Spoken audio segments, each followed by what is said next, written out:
C'est Freezer, j'espère que vous allez bien. On se retrouve aujourd'hui pour une nouvelle vidéo sur Fortnite. Et aujourd'hui les gars, on se retrouve pour un petit tuto. Et je vais vous donner aujourd'hui 10 astuces pour gagner sur Fortnite. Je vais essayer de vous donner plusieurs astuces qui vont également se lier entre elles. Comme ça vous permettra d'avoir une astuce globale sur plusieurs petites choses assez intéressantes. Je vais vous parler de construction, je vais vous parler de spawn, je vais vous parler vraiment de plein de choses qui pourront vous aider à vous améliorer sur le jeu. Du coup, j'espère que ça vous plaira.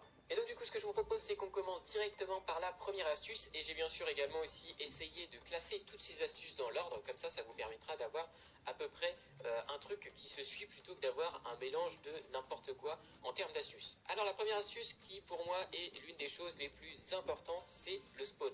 Le spawn, c'est ce qui va vous permettre de savoir où est-ce que vous allez aller. C'est l'endroit où vous allez chercher votre loot. C'est l'endroit aussi où vous allez croiser des ennemis. Et c'est l'endroit où vous avez la possibilité de mourir en début de partie. Si j'avais des spawns personnellement à vous déconseiller tout d'abord, ça serait des spawns comme Tilted Tower. Tilted Tower est un très bon spawn en termes de loot, on est d'accord. Il y a énormément d'ennemis, mais le plus gros problème de Tilted Tower, c'est les bâtiments. Les bâtiments sont assez serrés entre eux et vous allez avoir très souvent des duels aux pompes. Et vous le savez, sur le jeu, les duels aux pompes sont les duels, je dirais, les plus meurtriers. C'est-à-dire que quand vous allez croiser un ennemi, vous allez par exemple mourir d'un seul coup sans vraiment vous en rendre compte. Il suffit qu'il y ait un ennemi qui arrive de nulle part, il vous met une balle dans la tête de pompe chasseur ou même de pompe auto bleu par exemple, il peut vous tuer en une balle. C'est pour ça que Tilted Tower, c'est pas un spawn que je pourrais vous conseiller, puisque vous allez avoir beaucoup plus de duels aux pompes que vous ne pourriez avoir ailleurs dans d'autres villes où vous en aurez beaucoup moins. Si j'avais des spawns à vous conseiller, je pourrais vous conseiller des spawns comme Lonely Lodge, Snobby Shore, des spawns comme Pleasant Park également. Pleasant Park est pour moi un très bon spawn également, même s'il y a peut-être beaucoup de monde. Mais sur Pleasant Park, ce qui est bien, c'est que vous avez les maisons, vous avez pas mal de choses intéressantes. Et les maisons sont assez espacées, ce qui fait que du coup, vous avez quand même moins de duels aux pompes. Si vraiment vous voulez les éviter, vous avez vraiment pas mal de possibilités. Alors la deuxième astuce que nous allons parler, cette fois-ci, ça va être le farm. Alors le farm, c'est quelque chose aussi qui va être très important dans les duels par exemple, que ce soit même pour monter dans des bâtiments, pour prendre de la hauteur face à des ennemis. C'est un petit peu votre deuxième vie, je dirais. Par exemple, si vous n'avez pas de bandage ou quoi que ce soit, vous tombez sur un ennemi, il vous met beaucoup de dégâts, bien évidemment, ce que vous allez faire, c'est pas tirer sur l'ennemi, c'est vous barricader par exemple, essayer d'utiliser de la construction. Si j'avais des conseils à vous donner dans les débuts de game, quand vous allez spawn dans certains endroits, c'est quand vous allez aller dans les maisons, essayez vraiment de tout casser, tout ce que vous pouvez trouver dans les maisons, tout ce qui peut être des étagères, tout ce qui peut être des tables en bois par exemple, plein de choses comme ça. Essayez de tout casser au niveau des maisons. Les murs, c'est moins intéressant puisque ça rapporte pas énormément, mais tout ce que vous pouvez trouver autour, tous les outils qui peuvent être intéressants, essayez de les détruire. Également sur Pleasant Park par exemple, vous avez aussi les petits murs, en fait, les petits murs en bois. Vous pouvez également les détruire, c'est quelque chose d'assez intéressant, ça vous rapporte pas mal de bois également. Vous avez également aussi les petits buissons ou même les haies en bois qui peuvent vous permettre également de récupérer un petit peu de bois. Essayez vraiment de faire un petit peu le tour partout, essayez vraiment de casser un maximum tout en lootant. C'est vraiment très important en début de game, c'est vraiment des choses qui se jouent énormément. Ce qui est bien en début de game, c'est quand vous avez 200-300 de bois, vous êtes pas mal du tout. Comme ça vous permet vraiment de prendre un avantage face à l'ennemi s'il prend la hauteur ou quoi que ce soit. Vous avez de quoi répliquer quand vous avez pas mal de construction. Alors la troisième astuce, cette fois-ci, ça va être les déplacements. Donc les déplacements sur Fortnite, c'est aussi quelque chose d'assez important. Parfois, on a tendance à les oublier. Parfois, on suit la ligne de la zone pour s'avancer. C'est vrai que c'est des choses que moi, très souvent, ça m'arrive de faire, mais des fois, j'essaye de faire un petit peu plus attention. Dans le déplacement, ce que je peux vous conseiller de faire quand vous allez vous déplacer, c'est que lorsque vous verrez de la hauteur devant vous naturelle, que ce soit de la montagne, ou même par exemple, je sais pas, les dépôts par exemple, qui sont des bâtiments assez hauts également, essayez toujours de monter au-dessus. Alors vous allez me dire, c'est vrai que ça peut être risqué puisque les ennemis vont nous localiser plus facilement, on va utiliser de la construction, je suis d'accord, mais vous allez avoir un petit avantage, c'est-à-dire que déjà vous allez avoir de la hauteur naturelle. Donc l'ennemi, s'il veut vous tuer, soit il vous tue en étant en bas par exemple avec une arme et qui vous met des têtes ou quoi que ce soit, ou soit il va devoir vous rusher et du coup il aura plus de difficultés à vous tuer. L'avantage également aussi de prendre de la hauteur, c'est que ça va vous permettre de localiser vos ennemis. Par exemple, je sais pas, vous êtes au niveau des dépôts, vous montez au-dessus des dépôts, vous allez vraiment avoir une vision de jeu beaucoup plus importante et vous allez pouvoir voir vraiment tout ce qui se passe autour de vous et ça va être quelque chose d'intéressant puisque ça vous permettra de localiser à peu près tout ce qui se passe autour de vous et du coup vous aurez moins de chances de prendre des dégâts derrière vous ou même sur les côtés. Je dis pas que vous en prendrez pas, mais au moins vous avez des ennemis autour de vous ou non. Alors la quatrième astuce, cette fois-ci, ça va être plutôt quelque chose de totalement différent, qui n'est pas vraiment en rapport avec le jeu, mais ça va être de prendre son temps, ou du moins de pas trop se précipiter. Souvent vous allez des fois engager des ennemis, par exemple en 1v1, vous n'allez pas trop savoir quoi faire. Par exemple, je sais pas, vous avez un ennemi en face de vous, vous vous dites bon bah ok, je vais tenter de le rusher et de le tuer aux pompes. Et à ce moment-là, quand vous allez le rusher et vous allez vouloir utiliser la construction, tout ça, parfois l'ennemi en face de vous va pouvoir vous toucher et par exemple il va vous péter tout votre shield. À ce moment-là, on ne sait jamais trop quoi faire. Il nous reste par exemple, je sais pas, 90 de vie, 80 de vie, je vous donne un petit peu une situation qui pourrait exister. Et à ce moment-là, on est un petit peu en hésitation, c'est-à-dire que l'ennemi est pas très loin de nous. On se dit, est-ce qu'il faut le rusher, sachant que j'ai 80 points de vie, il m'a enlevé tout mon shield, ou est-ce que je vais plutôt le tirer à l'air? Moi, ce que je vous conseille de faire vraiment, c'est d'essayer un petit peu de localiser, de voir un peu l'ennemi, ce qu'il va faire en fait. Si vraiment vous voyez que l'ennemi commence à prendre de la hauteur, à ce moment-là, il faudra du coup répliquer et prendre de la hauteur très rapidement. Mais si vraiment l'ennemi n'a pas vraiment envie de vous push, je pense que c'est pas nécessaire d'aller pusher directement un ennemi, puisque si vous le pushez, en fait, vous allez prendre des risques. C'est-à-dire que l'ennemi, vous allez en fait vous exposer devant l'ennemi, et du coup, bah, lui, il pourra vous tirer dessus sans aucun problème. C'est pour ça que moi, ce que je vous conseille de faire, c'est vraiment prendre votre temps, essayer d'analyser un petit peu ce que fait l'ennemi, et après à ce moment-là, essayez de voir déjà si l'ennemi ne fait pas d'erreur. Par exemple, si vous avez un sniper et qui a sa tête qui dépasse, n'hésitez pas à tenter la balle, bien évidemment. Mais si vraiment l'ennemi ne s'expose pas à vous, je pense que c'est pas non plus une bonne solution d'aller directement le chercher. Essayez vraiment de prendre votre temps, essayez d'analyser ce que l'ennemi fait, et à ce moment-là, c'est à vous de juger qu'est-ce que vous devez faire. Alors la cinquième astuce, cette fois-ci, ça va être de se déplacer tout en sautant.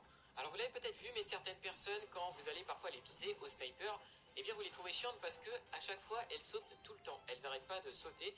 Elles vont tout simplement utiliser cette technique à son avantage, c'est-à-dire qu'en fait, il y a certaines personnes qui vont avoir du coup tendance à sauter toutes les 2-3 secondes, puisque vous le savez, si vous sautez trop longtemps avec votre perso, à un certain moment, vous n'allez plus pouvoir sauter, votre perso il va faire du surplace, il va faire des petits bonds d'à peu près 1 mm, il va pas faire grand chose. Et souvent il y a des personnes qui utilisent en fait le saut à un avantage, c'est-à-dire en fait que les gens vont se déplacer tout en sautant.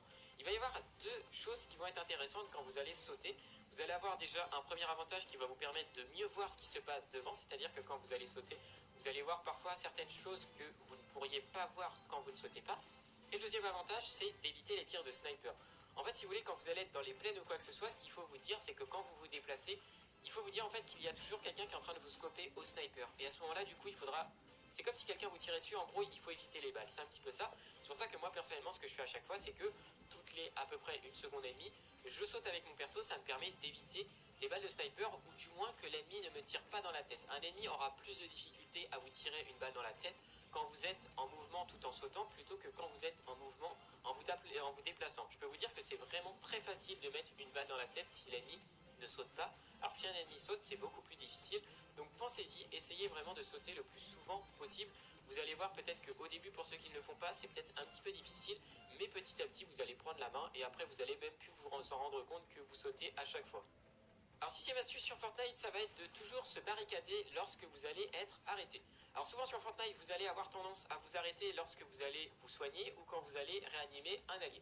Ce que je vous conseille de faire, et vraiment c'est une habitude qu'il faut prendre, c'est de toujours vous barricader tout autour de vous.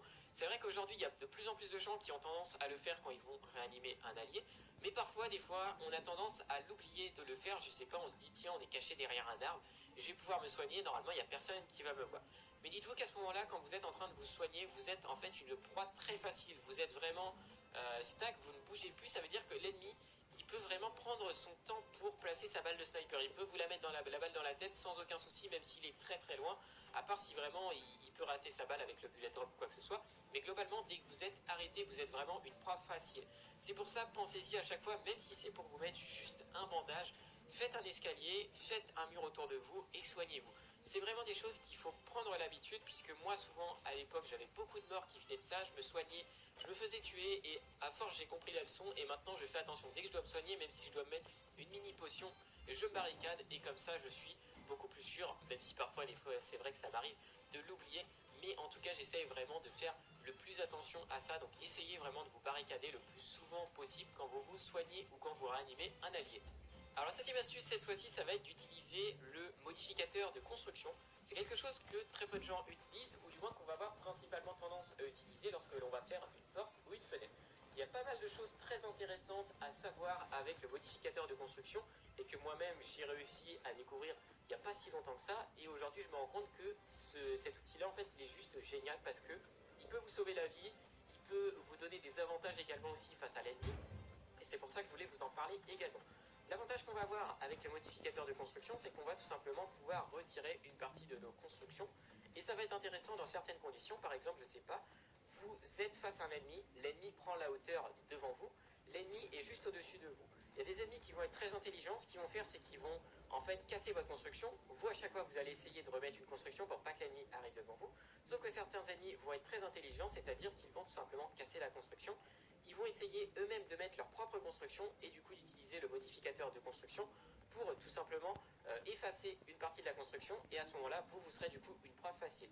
Moi, ce que je peux vous conseiller de faire quand un ennemi essaye de vous faire ça, c'est de votre côté, lorsque vous êtes en bas face à l'ennemi et que lui, il est juste en haut, et bien c'est vous-même de modifier la construction pour faire tomber l'ennemi face à vous et de le tirer, enfin de le terminer tout simplement avec du pompe. Vous allez le voir, de toute façon, il y a quelques gameplays que j'ai réussi à retrouver face à ça. Mais c'est vraiment un outil qui est très intéressant, le modificateur de construction. C'est quelque chose qu'on oublie souvent de faire. Souvent, quand il y a un ennemi au-dessus de nous, on se dit faut casser notre construction pour reprendre de la hauteur autrement.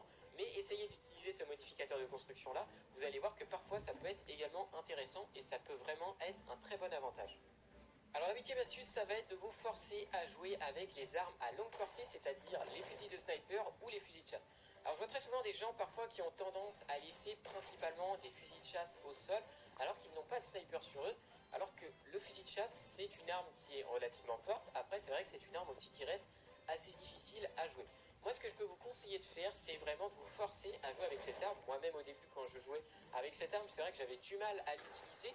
Et petit à petit, à force de jouer avec cette arme, eh bien, on comprend un petit peu le fonctionnement du bullet drop avec cette arme, qui est quand même un petit peu différent que le fusil de sniper. Et petit à petit, vous allez voir que ce fusil de chasse va être vraiment très intéressant, ne serait-ce que pour mettre un petit coup. Sachant qu'en plus de ça, aujourd'hui, vous le savez, avec le système des armes à longue portée, lorsqu'on tire quand l'ennemi est beaucoup plus loin, avec un fusil d'assaut, on va mettre beaucoup moins de dégâts.